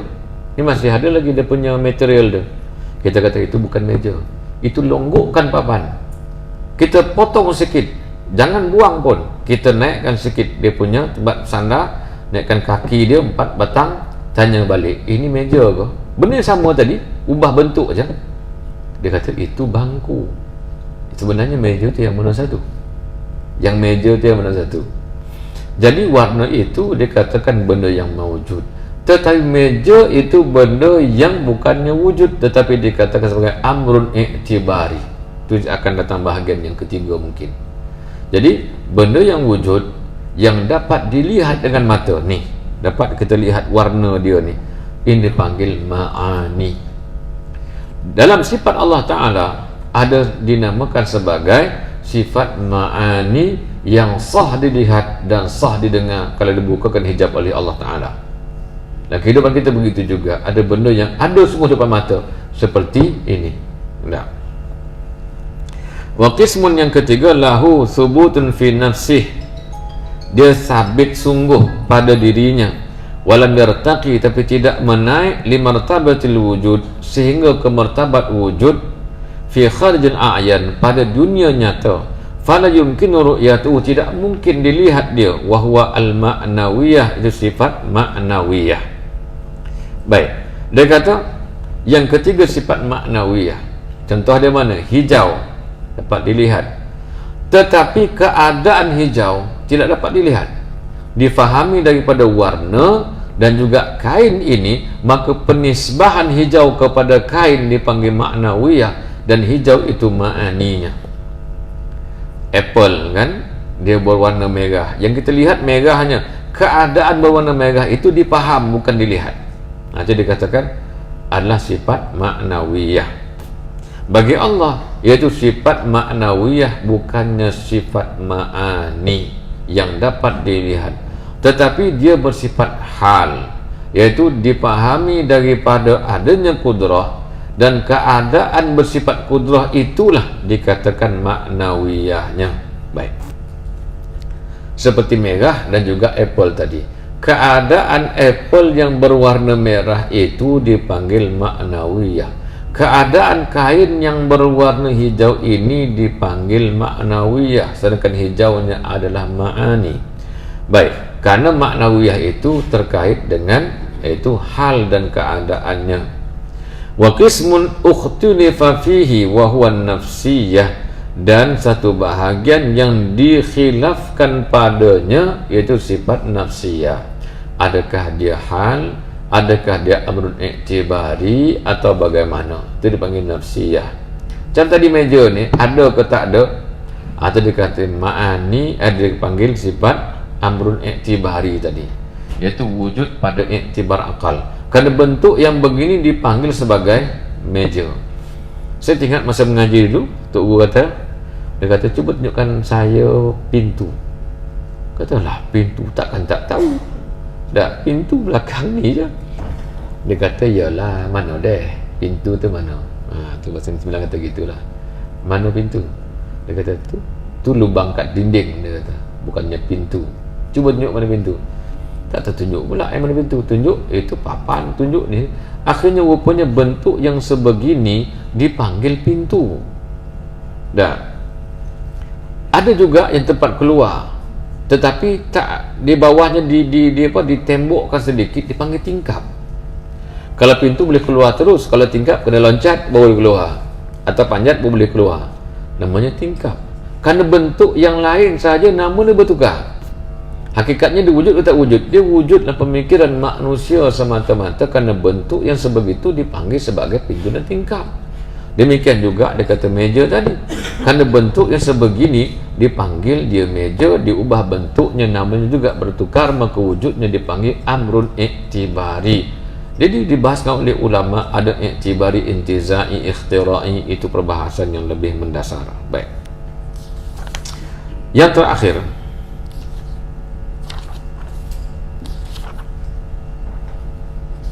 saya kira cukup kot, dia makin panjang dah ni. Jadi saya, tuan-tuan, bacalah ya. Yang ni, yang selebih ni, keterangan-keterangan tu ada saya nyatakan ya.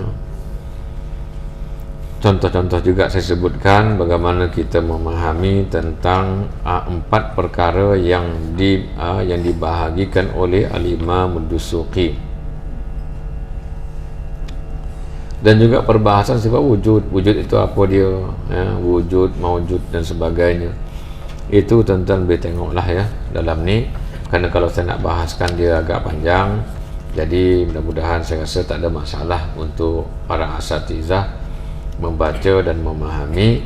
Cuma jangan lupa untuk murajaah ya. Inilah khazanah ilmu Islam. Mereka, kitab-kitab mereka saling bantu-membantu. Sebab itu mungkin tak jumpa pada satu kitab, kita akan jumpa pada kitab yang lain. Apakah makna ibarat yang disebutkan oleh satu orang ulama? Kerana kitab mazhab Syafi'i atau kitab ahli sunnah, dia akan saling mendukung di antara satu dengan yang lain. Jadi tuan-tuan ya, yang boleh membaca kitab, jangan tinggalkan membaca kitab. Yang boleh mengajar ilmu tauhid, kerana mengajar ilmu tauhid, kerana ilmu tauhid ni tuan-tuan di mana-mana tempat sahaja sangat bermasalah. Nak cari orang mengajar ilmu hadis, kami ramai yang mengajar ilmu hadis ya. Nak cari ilmu tafsir, kami ramai ahli tafsir. Tambah di tempat saya lah ya, ahli tafsir ramai, ahli hadis ramai. Dah, apa lagi, banyak kitab-kitab yang diajar ya. Tapi tauhid memang tak jumpa kita. Payah nak cari orang ajar sifat 20, tambah akhir-akhir inilah ya. Jadi tuan-tuan lah, mana saya sendiri mengharapkan mana siapa yang boleh mengajar tauhid, ajarlah tauhid. Ini ilmu yang agak sudah ramai yang tidak membicarakan lagi. Jadi mudah-mudahan bermanfaat. Minta maaf segala kekurangan. Wabillahi taufiq wal hidayah. Wassalamualaikum warahmatullahi wabarakatuh.